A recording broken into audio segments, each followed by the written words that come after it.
Dia macam ni lah, dalam hidup ni kita tak tahu siapa baik, siapa jahat. Kita tak tahu orang tu ikhlas ke dengan kita ke, tak doakan kejatuhan kita ke, kita tak tahu. Walaupun siapa-siapa je lah, walaupun orang tu korang rasa korang rapat ke, tak rapat ke, macam tu.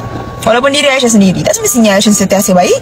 Walaupun muka saya ni cantik, baik, lemah lembut, tapi tak semestinya hati saya sentiasa baik. Kita ni manusia ni mudah dihasut setan, tahu tak?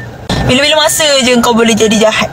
Bila-bila masa je kau boleh jadi busuk hati. Stop suruh Aisyah buat konten. Korang tengok tak konten yang Aisyah dah post? Kadang-kadang aku jumpa orang tanya, Aisyah bila nak buat konten? Lepas tu saya cakap, saya baru je post semalam. Oh, tak tengok. Lah? Kau tak tengok lah? Lepas tu kau tanya aku bila aku nak post konten. Aisyah tak marah ke Kak Ira? Tak. Aku marah siapa yang edit bukan pasal Ira. Yang edit bukan boleh tak? Orang tu datang masuk AI nak cari kerja, baik-baik semua benda. Kau duk edit pelik-pelik. Edit aku jealous lah, edit aku sedih lah. Tak payah nak mengada, tak ada siapa jealous, tak ada siapa sedih.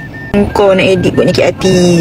Tolong orang tu cari rezeki elok-elok, kau duk kondeng-kondeng orang. Cuba sebelum buat sesuatu tu kan, kau letak posisi kau dekat orang yang kau nak bully tu, dekat orang yang kau nak kecam. Cuba kau letak posisi kau dekat orang yang macam tu. Apa yang kau rasa?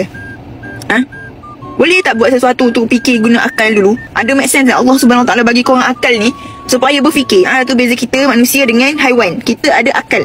Ada akal fikiran. Sebelum nak cakap pasal orang, fikir dulu diri sendiri tu macam mana. Fikir dulu apa kebaikan kau buat kecaman.